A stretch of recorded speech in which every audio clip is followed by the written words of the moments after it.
bugs mostly with my red shoulder, and then he is actually in a breeding program in Mansfield at a rehab place and doing a lot of shows. It's the most easily trainable bird there is. And she calls me up one day, she goes, "Hey, we have to rename your bird, it just laid an egg." The problem is, in red tails or any bird, they don't really have a color differential between sexes.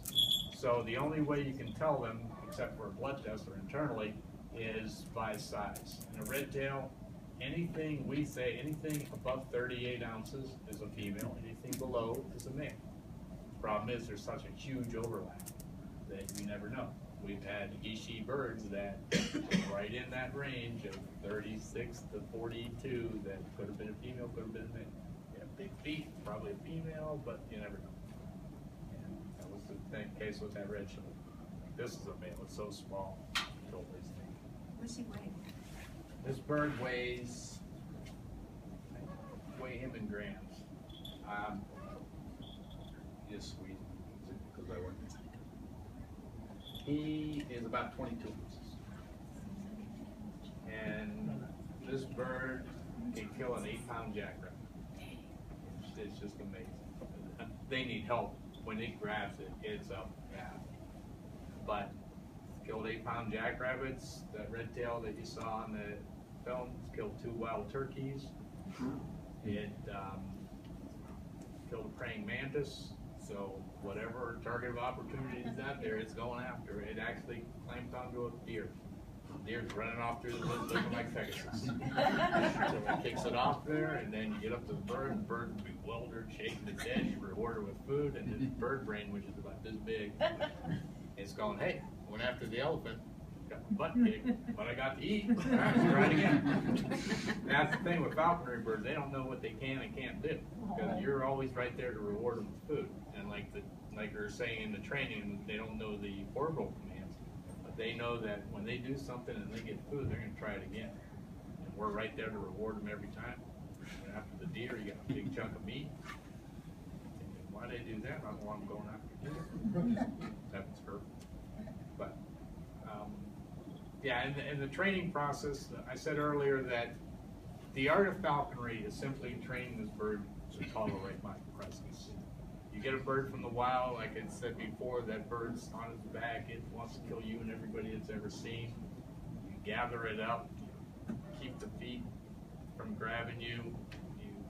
We put like knee-high hose over the bird, keep the feathers straight, put a hood on it, so you can get these Almirides, these anklets on it, and put that on, you put the leash on it.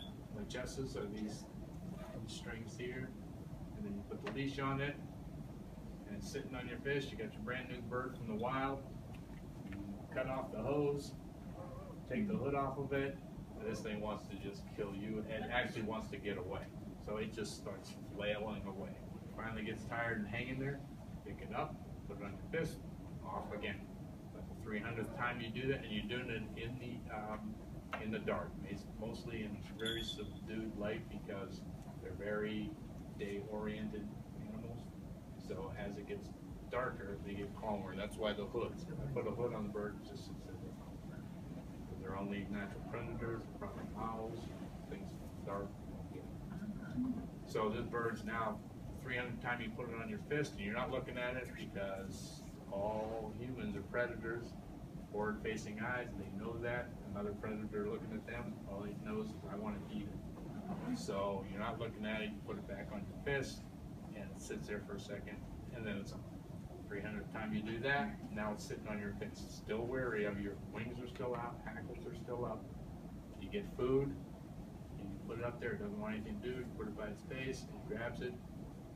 After about 100 times, it grabs the food, and then throws it away. It'll actually sling it across the room. So 300th time you do that, when you're not looking at it, because it's getting hungry, might be day 3 now, it's getting hungrier, it grabs that food, you're not looking at it, and it goes, swallows it. Now you just made a huge step. Now you start feeding it. Every time you see it, you bring it food. Now it starts eating it, you're building that bond of trust. And Every time it sees you, it's getting food, it's getting hungrier and hungrier. You put it on its perch for the night, and you go away, you come back the next day, you start feeding it. Now it's starting to look forward to you coming in. It's on the perch, you have the food, and you hold it down here by the feet. It bends down eventually to grab that, which is a huge sign of trust, because anytime a bird bends over and shows the back of its neck is where something can kill it. So now it's trusting that you're not going to kill it, it's looking down. And then as you start training it to grab that piece of meat on your fist, you hold the meat down and it can't pull it away from there, so it puts its foot on top of your hand, gloved, to hold it down. Now it's starting to learn to step up to your fist. So that when I put the bird down, he is trained already to step up to my fist. So I do that, he already knows to step up to my fist. He won't do it that easily. 4 years old, been doing it 1,000 times. These talons are kept razor sharp, so anytime he comes to the edge of that, it's just going to be bloody. But that's the training process, and then after a while you come into the perch and you hold the food over here. Now it's got to jump from here to here, and you would think the bird never knew how to fly because it would stretch its head, wings back, stretching its head and neck out, trying to get that meat, and it won't do it. As it gets hungrier and hungrier, now it'll jump over. Once it does that, that leap of faith from that perch to your fist, a day later it's come 100 yards. You're on a big long line called a creance, because it still doesn't know if it wants to be a falconry bird. You unclip it from that and you try it. I know guys who have trained birds for a month. The first time they clip it for its first free flight on the perch, he's done it 1,000 times. Put your fist up, whistled, start over. So we're allowed to trap one bird as an apprentice. You have to be an apprentice for 2 years under a falconer, so that you learn what you can and can't do or shouldn't do. You're allowed 1 bird.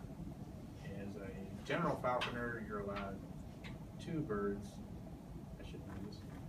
I'm the secretary of the Ohio Falconry Association. I'm going to say 2 birds. And as a master falconer, you're going to have 3. And you can have, as a master falconer, you're going to have 3 birds of anything that's not in danger. Mostly around here, you're going to hunt with a Harris's hawk, red-tailed hawk, goshawk, because the game around here, rabbits, squirrels, birds of some sorts,